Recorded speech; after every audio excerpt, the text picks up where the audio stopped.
तो आज से हम लोगों का क्लास है क्लास 12 का जो रेनबो पार्ट 2 है, उसी में जितने भी लेसन्स हैं सारे लेसन्स का हम लोग डिटेल से पढ़ेंगे। पहले पोएट के बारे में, फिर उसका ऑब्जेक्टिव समरी देखेंगे और फिर उसका ऑब्जेक्टिव, जितने भी VVI ऑब्जेक्टिव्स होते हैं सब ऑब्जेक्टिव को देखेंगे।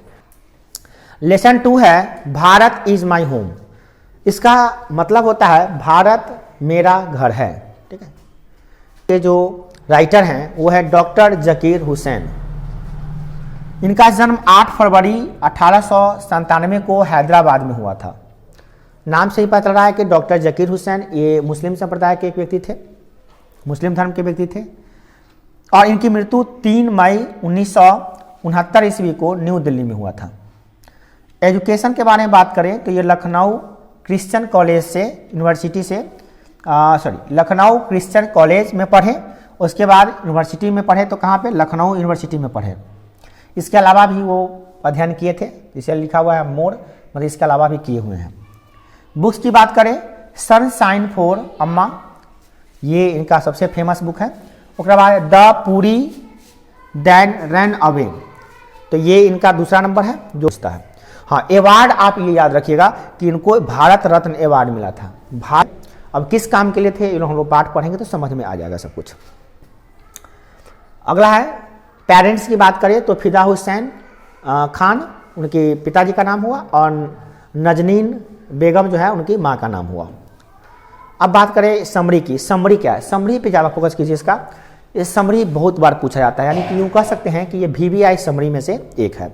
अभी देखिए, Bharat is my home is an extract from his speech. देखिए, ही गेव इन 1967, मतलब 1967 में उन्होंने एक भाषण दिया और उसी भाषण का एक भाग है भारत इज माई होम, वही भाषण में से ले लिया गया है। और कब दिए थे? After taking the oath as president, जब वो भारत के राष्ट्रपति बने थे।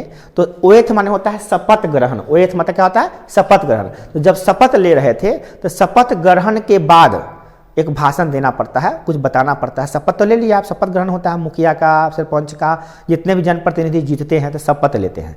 तो शपथ अपने देश के प्रेसिडेंट बने थे, राष्ट्रपति बने थे। तो उसके बाद जो है वो ओएथ लिए थे, शपथ। उसी शपथ के बाद एक भाषण दिए, उसी भाषण का ये अंश है। ओके, नेक्स्ट क्या है? डॉक्टर जकीर हुसैन एसर्ड अस। डॉक्टर जकीर हुसैन हम लोगों को विश्वास दिलाते हैं कि दैट ही इंटर्ड, कि वो प्रवेश करेंगे कहाँ पे? दिस ऑफिस, इस ऑफिस में। कौन सा ऑफिस होगा बताइए तो? राष्ट्रपति बनने के बाद कौन सा ऑफिस होगा उसका? राष्ट्रपति बनने के बाद राष्ट्रपति का ऑफिस ही ना होगा। तो वो कह रहे हैं क्या कि डॉक्टर जकीर हुसैन एसर्ड, मतलब हमको विश्वास दिलाते हैं, अस हम लोगों को, that he entered this office in a spirit of prayerful humility, कि जब भी हम इस ऑफिस में प्रवेश करेंगे तो मेरा हृदय एकदम प्रेफुल ह्यूमिलिटी होगा, एक मानवतावादी सिद्धांत को लेकर प्रवेश करेंगे, क्रूर बन के प्रवेश नहीं करेंगे। ह्यूमिलिटी होगा अंदर, हमारे अंदर क्या होगा? मानवता को समझने वाली विनम्रता होगी। हम विनम्रता से उसमें प्रवेश करेंगे और मालिक बन के नहीं रहेंगे, एकदम देश की सेवा करने के लिए तत्पर रहेंगे। ऐसा वो बता रहे हैं अपने बारे में। ठीक है, प्रेफुल ह्यूमिलिटी एंड टोटल डेडिकेशन। ऐसा नहीं आएंगे। टोटल डेडिकेशन का मतलब है पूर्ण आत्मसमर्पण। टोटल डेडिकेशन का मतलब पूर्ण आत्मसमर्पण, मतलब ऑफिस में आएंगे तो पूरी निष्ठा के साथ पढ़ाएंगे, मतलब काम करेंगे। ऐसा नहीं कि आ गए कुछ कर रहे हैं, ऐसा नहीं। पूरी निष्ठा के साथ अपना ड्यूटी जो होगा वो पूरा करेंगे हम। जैसे कोई टीचर कहे कि हम टोटल डेडिकेशन से पढ़ाते हैं, इसका मतलब क्या है? पढ़ाने के वक्त उसको कुछ नहीं सूझे तो कहते हैं टोटल डेडिकेशन है। क्या है? टोटल डेडिकेशन है। अब विद्यार्थी वो अच्छा होता है जो पढ़ने के समय में उसको कुछ नहीं सूझ रहा हो, सिर्फ पढ़ाई सूझ रहा हो, तो समझ जाइए टोटल डेडिकेशन है उसका, है ना। तो क्या कर रहे हैं कि हम जब ऑफिस में आएंगे तो हम टोटल डेडिकेशन के साथ आएंगे और हम अपना हृदय जो है ना कैसा रखेंगे? प्रेफुल ह्यूमिलिटी, मतलब क्या है? एक विनम्रता वाला मानवीय व्यवहार को लेकर आएंगे। और मानवीय व्यवहार नहीं करेंगे, किसी से झिझक के और निष्ठुरता से बात नहीं करेंगे, प्रेम से बात करेंगे। ठीक है। He has just taken the oath of loyalty of the Constitution of India, कि he has just, उन्होंने जस्ट टेक ओएथ, शपथ लिया है किसका? लॉयलिटी माने वफादारी का। किसका? कॉन्स्टिट्यूशन ऑफ इंडिया, भारत के संविधान का कसम लिया है। उन्होंने जस्ट जब अब बने हैं राष्ट्रपति तो भारत के संविधान पे कसम नहीं खाएंगे कि मैं संविधान को साक्षी मानकर कसम खाता हूं कि मैं अपने देश के लिए समर्पित, जो भी उसका डायलॉग है वगैरह लिखा वो बोलेंगे। तो कहें कि अभी जस्ट अपने देश के संविधान का, कॉन्स्टिट्यूशन ऑफ इंडिया का मतलब क्या होता है? इंडिया के, भारत के संविधान का क्या कसम खाया हूं। और कभी कहा टेकन द ओएथ ऑफ लॉयलिटी, वफादारी का कसम खाया हूं मैंने, ठीक है ना, वफादारी का कसम, मैंने वफादारी के साथ काम करूंगा। Doctor Hussain placed himself to loyalty of past culture, doctor Hussain कामना करते हैं कैसा? हिमसेल्फ, अपने से, loyalty of our past culture, कि हमारे जो पास्ट कल्चर है उसके प्रति मैं वफादार रहूंगा। जो हमारे देश में सभ्यता है, संस्कृति है जो चलती आ रही है पहले से, उसके प्रति मैं वफादार रहूंगा, उस संस्कृति को गिरने नहीं दूंगा। ये कसम खा रहे कौन? Doctor Zakir Hussain. He says, वो कहते हैं education is the only instrument which can develop a man, A state and nation.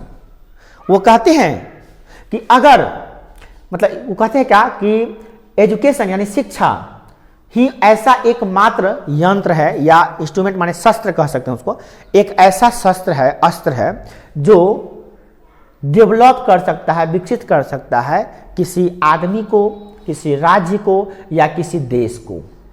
मतलब किसी भी आदमी को विकसित होना हो या राज्य को विकसित होना हो या देश को विकसित होना हो तो उसका मात्र एक ही अस्त्र है या शस्त्र है, वो क्या है? एजुकेशन। एजुकेशन के अलावा कोई दूसरा उपाय ही नहीं है जिससे देश का या किसी आदमी का या राज्य का विकास हो सकता हो। इम्पॉसिबल। ये कौन कह रहे हैं? हमारे देश के राष्ट्रपति जो बने डॉक्टर जकीर हुसैन, वो, ठीक है। Next, he talks about renewal and also says that it is possible only when education will be everywhere। कहते हैं he talks about renewal, renewal माने होता है नया, परिवर्तन। तो परिवर्तन के बारे में बात करते हैं और यह भी कहते हैं परिवर्तन तो होबे करेगा, देश में परिवर्तन तो होना चाहिए, और यह भी कहते हैं कि यह परिवर्तन तभी संभव होगा, पॉसिबल होगा, ओनली व्हेन, जब एजुकेशन विल बी एवरीवेयर, जब शिक्षा सभी जगह हो जाएगा ना, तभी संभव है, नहीं तो नहीं संभव है। ही सेज दैट, वो कहते हैं कि Bharat is my home, Bharat मेरा घर है, and it's people are my family, और यहाँ के जो लोग हैं, इसके जो लोग हैं वो मेरे परिवार के सदस्य हैं, ठीक है। अकॉर्डिंग टू हिम, उनके अनुसार, किनके अनुसार? डॉक्टर जकीर हुसैन के अनुसार, वर्क हैज टू एस्पेक्ट, कोई भी हम काम करते हैं ना तो उसके दो पहलू होते हैं, तो दो उसके उद्देश्य हो सकते हैं, एस्पेक्ट हो सकते हैं, उसके दो पहलू हो सकते हैं। पहला, ओनली इज इंडिविजुअल वर्क, हो सकता है वो इंडिविजुअल वर्क हो, मतलब अपने लिए जो किया गया काम होता है उसे कहते हैं इंडिविजुअल वर्क। जैसे आप पढ़ रहे हैं तो आपको क्या लग रहा है कि इंडिविजुअल वर्क है कि सोशल वर्क है? नहीं, ये सोशल वर्क है। आप पढ़ के सिर्फ अपना ही विकास नहीं करिएगा, एक आदमी शिक्षित होता है तो 10 आदमी को शिक्षित करके जाता है वो। जैसे आप आईपीएस बन जाइएगा या आप एक डॉक्टर बन जाइएगा तो आप ये मत सोचिएगा कि सिर्फ आप बने हैं, आप वो हजारों बच्चों का एक सपना बन जाइएगा, वो भी सोचेगा कि हम उसके जैसा बने। तो आप अकेले विकसित नहीं होइएगा। अगर हम यहाँ तक पहुँचे हैं तो हमको देख के कई ऐसे बच्चे होंगे जो पढ़ाना शुरू कर दिए होंगे, जो पढ़ने से वास्ता नहीं रखते होंगे। तो हम अकेले टीचर नहीं बने हैं, कई आदमी टीचर बना दिए हैं, और ये अच्छा बात है, बहुत खुशी की बात है कि हमें देखा देखी और भी लोग शिक्षित होने लगेंगे और पढ़ाने लगेंगे, और ज़्यादा कंपटीशन होगा पढ़ाई में, और ज़्यादा बच्चे पढ़ेंगे। ये खुशी की बात है, इसमें कोई दुख की बात और तोहमत की बात नहीं है। और अकेला आदमी सफलता नहीं प्राप्त करता, वो कई को उसको सफलता लेके चलता है। इंडिविजुअल वर्क होता है, जैसे हम खाते हैं तो खाना बना के खा लिए तो हमारा इंडिविजुअल, हमारा पेट भरा, तो पेट थोड़ी ना भर गया है ना। हम सांस लिए हैं, चाहे अपना घर सफाई किए हैं, तो हम अपना घर के बेड के हम चादर बेडशीट को साफ कर रहे हैं, बेडशीट को धूप में सुखाए हैं, तो उससे हम सुख लेंगे। पड़ोसी का कौन सी सुख मिल गया? चाहे समाज को क्या सुख मिल गया? नहीं मिला। तो इस तरह से कुछ वर्क होते हैं इंडिविजुअल, क्या होता है? इंडिविजुअल। वैसा वर्क जिससे आप ही को सिर्फ फायदा हो उसको इंडिविजुअल वर्क कहते हैं। And second one is social work, दूसरा होता है सामाजिक कार्य। क्या होता है? सामाजिक कार्य जिसमें आपके साथ साथ समाज का भी विकास होगा। अब कोई ऐसा काम कर रहे हैं जिसमें समाज का विकास हो रहा है, भैया समाज में तो आप भी ना हैं, तो आपका भी विकास तो हो ही रहा है, नहीं हो गया। हम अपना गांव के सभी लोगों को पक्का पक्का घर बनवा दिए, तो आपका भी तो कच्चा से पक्का बन गया, क्योंकि अभी तो गाँव में ना है। सब जगह पक्का रोड बनेगा, तो सब जगह पक्का रोड बनेगा तो खाली हम ही चलेंगे, खाली सामाजिक लोग चलेगा नहीं, समाज के साथ साथ हम चलेंगे। तो ये दोनों वर्क हो गया। सोशल वर्क में इंडिविजुअल भी में जुड़ जाता है, मैंने पर्सनल वर्क भी शामिल हो जाता है, मगर इंडिविजुअल में सोशल नहीं होता जल्दी जल्दी, है ना। तो वर्क के दो पहलू हो गए, एक इंडिविजुअल और दूसरा सोशल। कौन कह रहे हैं? अकॉर्डिंग टू हिम, मतलब डॉक्टर जकीर हुसैन के अनुसार। Next, both the work has same importance. और जान लीजिए, अगर आप पर्सनल इंडिविजुअल काम कर रहे हैं उसमें भी और सोशल काम कर रहे हैं उसमें भी, दोनों का इंपॉर्टेंस होता है। आप खाना खाए हैं, आप इंडिविजुअल काम किए हैं, तो आप खाना खाइएगा तब ना समाज की सेवा कीजिएगा, या समाज के बच्चों के लिए आके कुछ देश के लिए कुछ कीजिएगा। आप खाना खाए नहीं कीजिएगा तो क्या हो जाएगा तो समाज का सेवा। अब आर्मी कहेगा कि हम देश के लिए जीते हैं, देश के लिए मरते हैं, मगर खाना नहीं खाएंगे, तो भैया खाना नहीं खाइएगा तो आप जी सही में मर जाइएगा, अपने आप मर जाइएगा, आपको मारने की जरूरत नहीं पड़ेगा दुश्मन को, है कि नहीं है। तो अब बताइए कि इंडिविजुअल वर्क का अपना महत्व है कि नहीं है, और सोशल वर्क का भी अपना महत्व है कि नहीं है। दोनों वर्क का अपना अपना महत्व है, तो हम कह सकते हैं दोनों वर्क का महत्व होता है, और सेम इंपॉर्टेंस, कोई किसी से कम नहीं है। अगर आप अपना घर बना रहे हैं तो समझ लीजिए कि सोशल वर्क के साथ साथ आपका इंडिविजुअल वर्क हुआ ना, घर बनाया तो अपना घर बना है। अरे भैया आपका देखा देखी और भी लोग बनाएगा ना घर। आप एक कुछ खरीदते हैं तो ना देखता है पड़ोसी खरीद रही तो हमें वो खरीद लेते हैं ना, होता है कि देखा देखी लोग खरीदता है कि ना। अच्छा देखिए, समाज में जो गांव में सामान उमान होता है, कोई भी चीज़ होता है, वो ज़्यादातर देखिएगा देखा देखी होता है। जैसे आपके पास मोबाइल हो गया तो आपके जितना भी दोस्त होगा सर्किल में, वो सब जिद करेगा घर पे कि हमारा दोस्त के पास मोबाइल है तो हम लोग मोबाइल होकर चाहिए, और सब कहेगा मोबाइल नहीं रखेंगे। तो धीरे धीरे आपको मैं दूर ये सब कैसे हम कल वो अकेला बल्ले की तरह हमने से सब मंगवा के यूज करी थे, तो ना हम वो न रखेंगे। होता है कि नहीं होता है बताइए। तो देखा देखिए बहुत काम करता है लोग। तो कोई भी काम जो होता है इंडिविजुअल, उससे भी महत्व है, और सोशल वर्क करता है कोई आदमी, उसका भी महत्व है। किसान अपने ही खेत में काम करता है तो कहिएगा कि अपन खेत में पटबै छी खाद, उससे हमारा क्या मतलब है? नहीं, गलत बात है। किसान खेती कर रहा है तो उसमें वो इंडिविजुअल वर्क भी कर रहा है, साथ साथ सोशल वर्क भी हो रहा है, ठीक है। तो क्या अपना खेत में उड़ा के अपने खा लिया तो कौन सोशल वर्क हो गया? हुआ ना सोशल वर्क। अपना खेत में उपजा के अपने खाया तो किसी का दूसरा का तो नहीं खाया है। अगर वो अपना खेत में उपजा के अपने ना खाता तो दूसरा से खरीद के खाता, दूसरा के लिया कि नहीं लिया, तो और सामान महंगा होता है कि नहीं महंगा होता? बोलिए। तो इसीलिए कह रहे हैं सोशल वर्क भी जरूरी है और इंडिविजुअल वर्क भी जरूरी है। अब क्या करा, work makes a man strong. चलिए यहाँ पे द सेम इंपॉर्टेंस अगला है, बोथ आर म्यूचुअली फ्रूटफुल। दोनों का अपना अपना एक लाभ है। फ्रूटफुल माना होता है लाभदायक होना। Individual work makes a man strong. जब इंडिविजुअल काम करते, जैसे हम एक्सरसाइज करेंगे सुबह सुबह तो हम मजबूत हो जाएंगे। पैसा हम अपने लिए कमा रहे हैं तो हम धनी बन जाएंगे। अगले हम अकेले पढ़ रहे हैं तो हम ज्ञानवान बन जाएंगे। मगर मोरल एंड फ्री, ये मोरल और फ्री काम जो कीजिएगा, बट एट क्या है, peril he also need to support the society. जब आप विपत्ति में पड़िएगा तो समाज ही साथ देगा आपका, ये बात जान लीजिएगा। तो सामाजिक वर्क भी आपका होना चाहिए। जब क्या कर रहा है, बट एट द पेरिल, जब आप विपत्ति में पड़िएगा, he also needs a support of the society, तो आपको समाज के सपोर्ट की आवश्यकता भी पड़ेगी। Social work has unity and power. Social work में यूनिटी एंड पावर होता है। जो बड़ा से बड़ा, जैसे राम मंदिर है तो राम मंदिर एक सोशल वर्क है, एक पर्सनल इंडिविजुअल वर्क नहीं है। अब इसमें देखिए, जितना आप कहिएगा राम मंदिर इतना भव्य कैसे हो गया, भैया सब आदमी 51 रुपया दिया तो कितना पैसा होगा, करोड़ों के अरबों खरबों, समझ रहे हैं कि नहीं समझ रहे हैं। अपने गांव से भी चंदा गया था, घर घर चंदा उसलाया था, जिसको जो क्षमता हुआ 11 रुपया, कोनो 5 रुपया, कोनो 51 रुपया, कोनो 1000, कोनो 5000 दिया, जिसकी जो क्षमता हुआ सबके। तो वो जो राम मंदिर बना है उसमें सब हिंदुओं का आस्था है, सब आदमी का, तो वो सोशल वर्क है।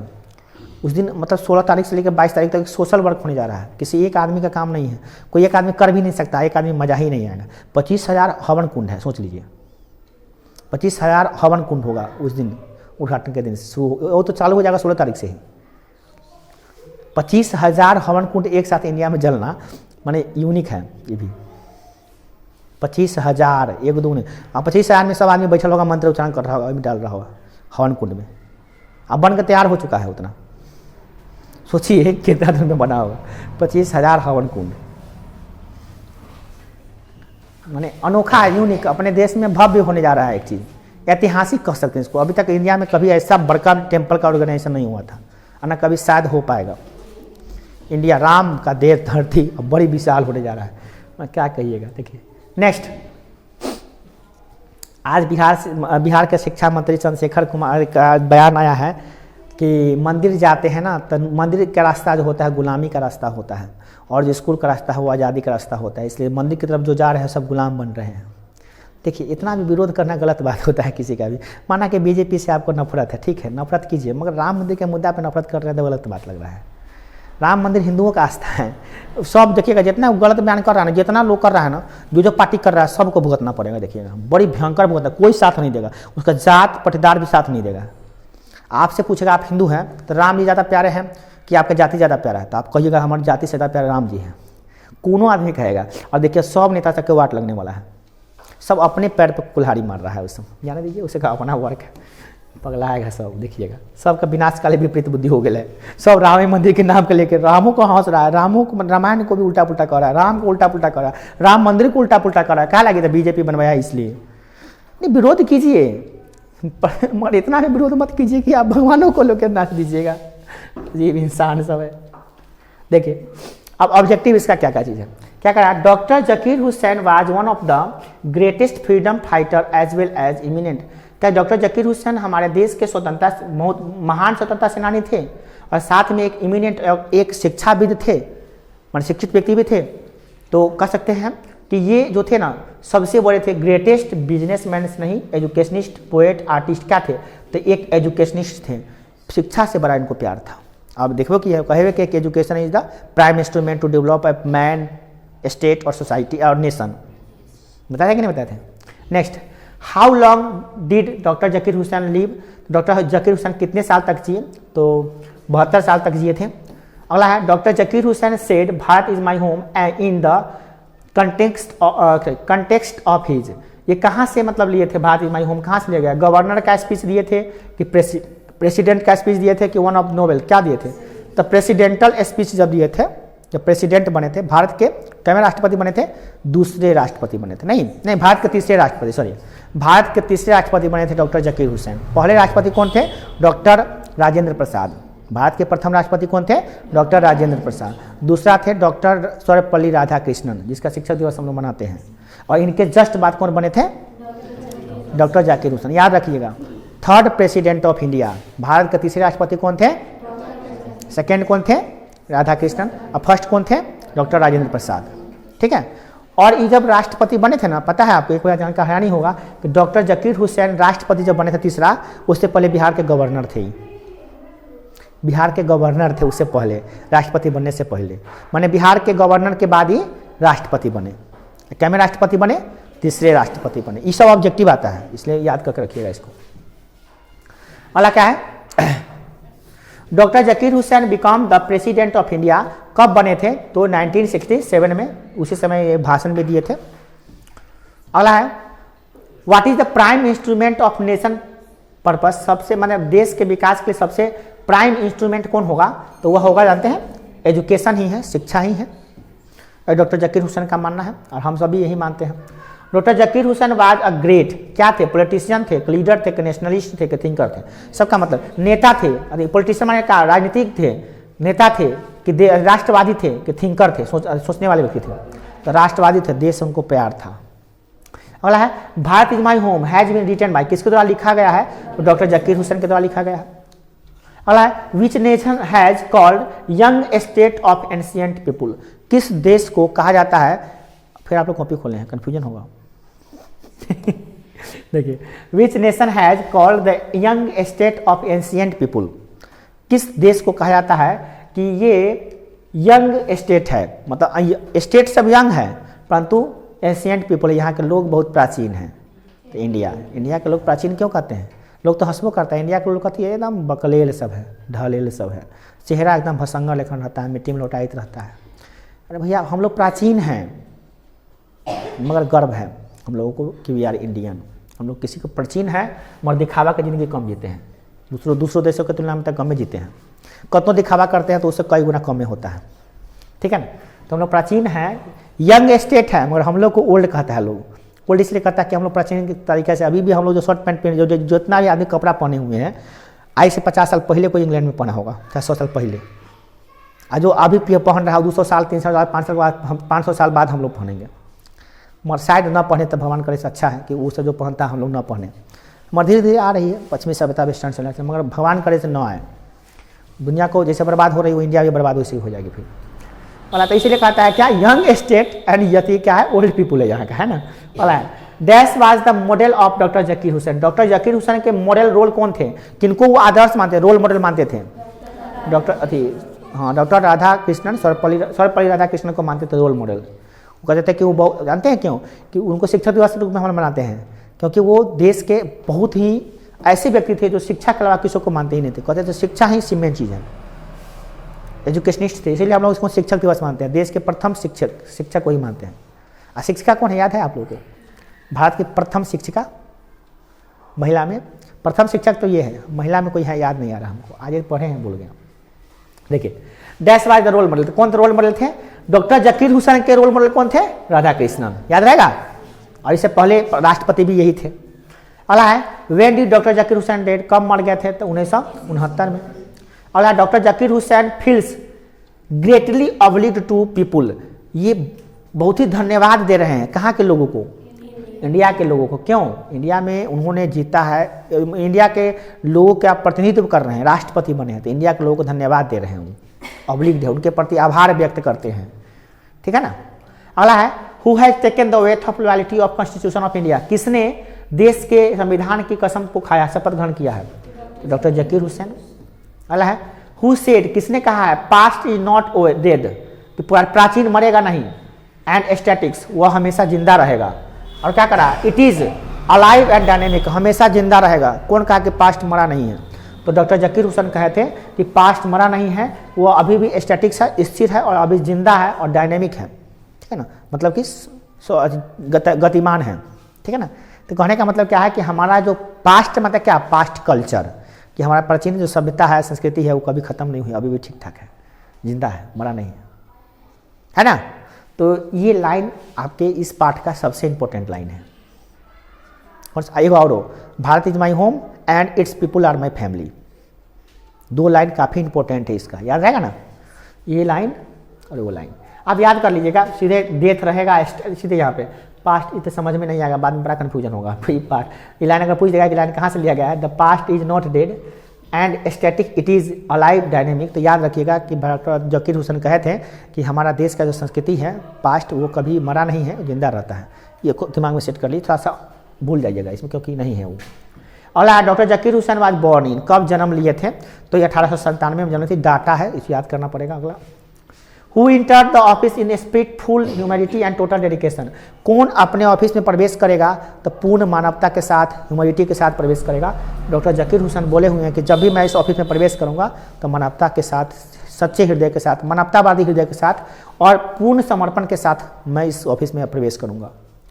अगला है Bharat is my home has been written by, Bharat is my home किसके द्वारा लिखा गया है? डॉक्टर जकीर हुसैन के द्वारा लिखा गया है। Who said Bharat is my home and it's people are my family, किसने कहा था कि भारत मेरा घर है और यहाँ के लोग मेरे परिवार है? तो डॉक्टर जकीर हुसैन कहा थे, ठीक है। अगला है dash is the prime instrument of nation building, कौन प्राइम इंस्ट्रूमेंट है देश के विकास करने के लिए? एजुकेशन। तो समझ में आ गया, तो यही था आपका